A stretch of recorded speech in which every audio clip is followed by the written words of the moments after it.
सीमा के बालों में बचपन से बहुत जुएं थीं। इसका कारण था सीमा का कई कई दिन सिर को ना धोना, ना ही सिर की सफाई करना। ये आदत उसके बड़े होने पर भी नहीं छूटी। जब वो कॉलेज गई तो कोई भी उसका दोस्त बनने को तैयार नहीं था। सब लड़कियां उससे नफरत करती थीं। यार मेघा, जरा अपना हेयर ब्रश तो देना, मैं लगता है घर पर ही भूल आई हूँ। ना बाबा ना, तेरे बालों में तो जुएं हैं, तुझे तो मैं अपना हेयर ब्रश कभी भी ना दूं। चल ज्योति, कॉलेज की छुट्टी हो गई है, घर जाते हुए रास्ते में गोलगप्पे खाते हुए जाएंगे। सीमा के सिर में जुएं होने के कारण हमेशा ही वो अपमानित होती थी, पर मजाल है जो वो अपना सिर साफ करवा ले। सीमा, ओ सीमा, ये सिर धोकर गीला तौलिया तूने स्टैंड पर टांगा है? हाँ माँ, वो सिर बहुत खुजली कर रहा था तो धोकर आई थी। सारा तौलिया जुओं से भरा हुआ है, सिर तो खुजली करेगा ही। कितनी बार कहा है सिर साफ करवा लिया कर, पर सुनती कहाँ है। पता नहीं इस लड़की के सिर की जुएं जाती ही क्यों नहीं है। वृंदा, जितनी जल्दी हो इसके सिर की जुएं साफ करवा दे। बड़े बूढ़े कहते हैं जिस लड़की की शादी के समय सिर में जुएं हो, शादी के बाद जुएं ब्याह जाती हैं, फिर उन्हें साफ करना बहुत मुश्किल होता है। क्या दादी, ऐसा कुछ नहीं होता है, आप बेकार में ही डरा रहे हो। सीमा की दादी चाहती थी कि सीमा किसी तरह अपने सिर की तरफ ध्यान दे, पर उसने एक कान से सुनकर दूसरे से निकाल दिया। आकाश नाम के लड़के से सीमा का रिश्ता तय हो जाता है, पर शादी के दिन मंडप में सीमा का हाथ बार बार अपने सिर में जा रहा था। क्या करूं, ये जुएं तो जैसे रेलगाड़ी की तरह सिर में दौड़ लगा रही हैं।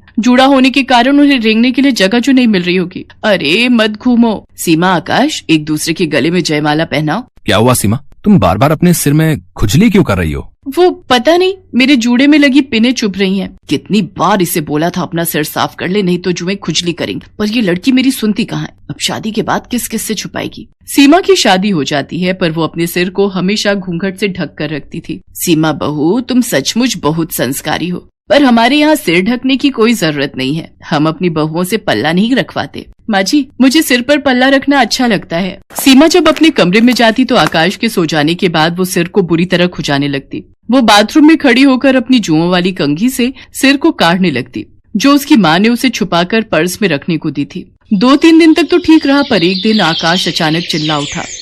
माँ, मेरे सिर में बहुत खुजली हो रही है, लगता है कोई कीड़ा काट रहा है। क्या कीड़ा? जरा अपना सिर तो दिखा। हे भगवान आकाश, तेरे सिर में 2 जुएं चल रही हैं। जुएं? ऐसा कैसे हो सकता है माँ, हमारे घर में तो किसी को भी जुएं नहीं है। माँ, आपके बालों में भी एक जूं चल रही है, वो आपके सफेद बालों में साफ दिखाई दे रही है। क्या? पकड़ तो जरा। आकाश और उसकी माँ के सिर में भी जुएं पड़ जाती हैं। उस दिन तो बात छुप जाती है, पर एक दिन घर में कीर्तन हो रहा था। सब लोग उसमें ध्यान लगाए बैठे थे। सीमा ने डर के मारे सिर पर घूंघट डाले रखा, पर सबके बीच सीमा के सिर से साड़ी का घूंघट नीचे गिर जाता है। तभी एक पड़ोसन की नजर सीमा के सिर पर जाती है। हे भगवान सुषमा, तुम्हारी बहू के सिर में कितनी जुएं हैं। छी छी छी छी छी छी। राम राम राम, जुएं वाली बहू है सुषमा की। खबरदार जो मेरी बहू के खिलाफ एक लफ्ज भी बोला। अरे हो जाती हैं जुएं किसी न किसी के सिर में, पर इनसे छुटकारा भी तो पाया जा सकता है। तुम्हारी बहू बेटियों के सिर में कभी जुएं नहीं पड़ी, जो तुम मेरी बहू के पीछे पड़ गई हो। माँ जी कितनी अच्छी है जो मुझे सपोर्ट कर रही हैं। कहीं ना कहीं गलती तो मेरी ही है। अगर आज मैं अपना सिर साफ रखती तो मेरे सिर में जुएं ना होती, तो माँ जी को यूं अपमान न झेलना पड़ता। मैं जुओं का इलाज करूंगी, अपने सिर को बिल्कुल साफ रखूंगी। मैं माँ जी को निराश नहीं होने दूंगी। अगले दिन ही सीमा एक अच्छे स्किन के डॉक्टर से मिली और कुछ खाने और लगाने की अच्छी दवाइयाँ लिखवाकर उसने अपना ट्रीटमेंट शुरू किया। रेगुलर इलाज करने से धीरे धीरे सीमा के सिर की जुएं कम होने लगी, और एक दिन ऐसा आया जब उसके सिर में एक भी जू नहीं थी। उसका पूरा सिर साफ हो चुका था। थैंक यू डॉक्टर, आज आपके कारण मुझे अपने सिर की जुओं से छुटकारा मिल गया। सचमुच मेरा तो बहुत सिर दर्द रहता था, हर समय बेचैनी होती थी। सीमा बहुत खुश थी। आज उसने अपने सिर को घूंघट से नहीं ढका था। वो सम्मान से अपने साफ और सुंदर बाल खोलकर बेझिझक घूम सकती थी। ये देखकर सीमा की सास और आकाश बहुत खुश थे। सीमा की माँ और दादी को जब ये बात पता चलती है तो वो भी चैन की सांस लेते हैं कि आखिर सीमा ने अपने सिर की देखभाल के बारे में सोचकर हमेशा के लिए जुओं से छुटकारा पा लिया।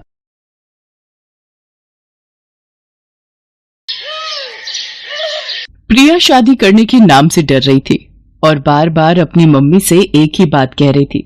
मम्मी, यहाँ मायके में तो आपने ये बात सबसे छुपा ली और मेरी कभी भी इंसल्ट नहीं होने दी, पर ससुराल में ये बात किसी को भी पता चल गई तो आप जानते हो ना मम्मी, वहां मेरा कितना अपमान होगा। जब मेरी सास और पति को ये पता चलेगा कि मैं रात में सोते वक्त बेड पर सुसु करती हूँ, जो कि मेरे कंट्रोल से बिल्कुल बाहर है। प्रिया बेटा, मैंने तेरी दवाइयां सूटकेस में रख दी हैं, तूने समय पर लेती रहना। तू घबरा मत, डॉक्टर ने भी तो यही बोला है ना कि तुम्हें तनाव बिल्कुल भी नहीं लेना है और रात को सोने से पहले सुसु करके सोना, तो तुम्हें ही परेशानी नहीं होगी। अपने खाने पीने का ध्यान रखना और सोते समय अपने मोबाइल में आधी रात का अलार्म भी लगा लेना, जैसे यहाँ लगाकर सोती हो। प्रिया उस वक्त माँ की बात को सुन लेती है, पर उसके मन में इस बात को लेकर बहुत डर और घबराहट पैदा हो रही थी। कुछ दिनों बाद प्रिया की शादी हो जाती है और वो अपने ससुराल आ जाती है। कुछ दिन तक प्रिया अपने फोन में अलार्म लगाकर सोती है, तो सब कुछ ठीक चल रहा था। पर एक दिन प्रिया, अचानक मुझे ऑफिस के काम से बाहर जाना पड़ रहा है, पर मैं 2 दिन में वापस आ जाऊंगा। तुम इस बात को लेकर मेरे से नाराज तो नहीं होना? नहीं नहीं, मैं भला क्यों नाराज होने लगी। आपका काम पहले है, आप अच्छे से काम करके लौटना। अरे रवि बेटा, तू चिंता क्यों करता है, मैं हूं ना बहू का ख्याल रखने के लिए। हम दोनों सास बहू खूब मजे करेंगे। रवि काम से बाहर चला जाता है। उसी रात, प्रिया बेटा ये देख, मैंने हम दोनों के लिए कितनी बढ़िया वाली आइसक्रीम मंगवाई है, हम दोनों मिलकर खाते हैं। पर मैं तो आइसक्रीम खाती ही नहीं हूँ, क्योंकि ठंडी चीजें खाने से मुझे और ज्यादा सुसु आता है। पर माँ जी को मना कैसे करूं, उन्हें बुरा लगेगा। मुझे आइसक्रीम खानी पड़ेगी। है ना कितनी बढ़िया वाली आइसक्रीम, हमारे यहाँ की मशहूर आइसक्रीम है। एक काम करो, जब तक रवि वापस नहीं लौटता हम दोनों सास बहू एक ही कमरे में सो जाती हैं। रात को सोते समय गप्पे मारेंगे। जी जी ठीक है माँ जी, जैसा आप कहें। अब क्या करूं, मुझे माँ जी के साथ सोना पड़ेगा। कहीं रात में मेरा सूसू निकल गया तो मेरी तो सारी सच्चाई माँ जी और रवि के सामने आ जाएगी। उस रात प्रिया 2 बार अलार्म लगाकर सोई थी, इसलिए वो रात में 2 बार बाथरूम हो आई थी। पर चिंता और डर से वो पूरी रात सो नहीं पाई थी। वो रात तो जैसे तैसे कट गई। अगली रात जब प्रिया अपनी सास के साथ सोई तो उसका फोन चार्ज नहीं था। इस वजह से उसकी बैटरी खत्म हो गई और फोन स्विच ऑफ हो गया। प्रिया गहरी नींद में थी, तो उसे पता ही नहीं चला कि उसे रात में उठकर बाथरूम जाना है। अगली सुबह जब प्रिया सोकर उठती है, उसका पूरा बिस्तर गीला था। घबराहट से उसके पसीने छूटने लगते हैं। प्रिया की सास ये सब देख लेती है और गुस्से में प्रिया पर चिल्ला पड़ती है। इतनी देर में रवि भी वापस आ जाता है।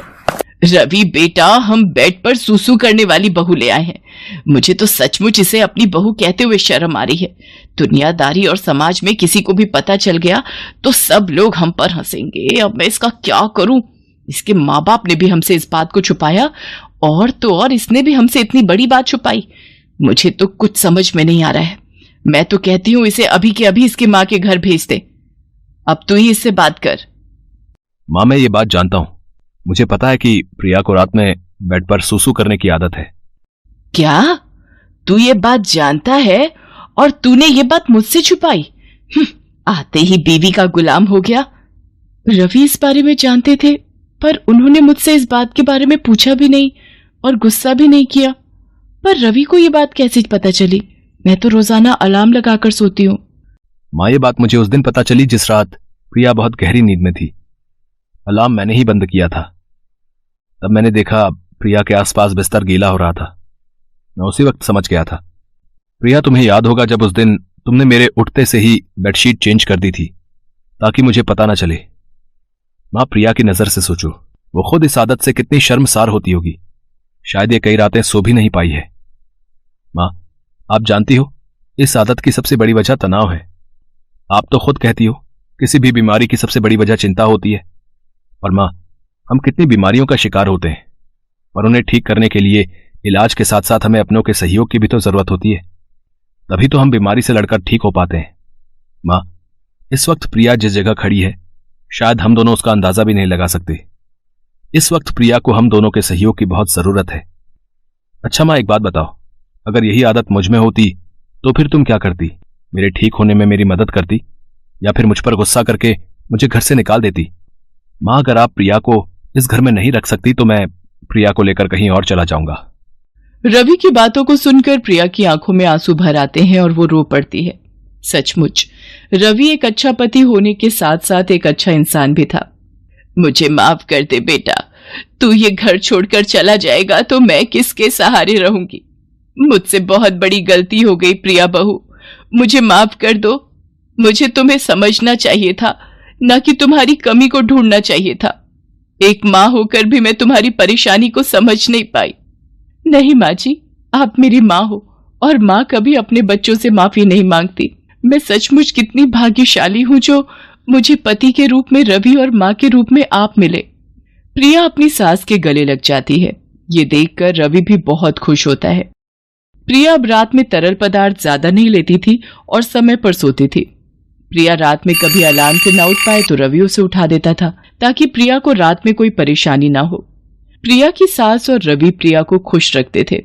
धीरे धीरे रवि और सास के सहयोग से कुछ समय में ही प्रिया की ये आदत पूरी तरह से छूट जाती है। Thanks for watching.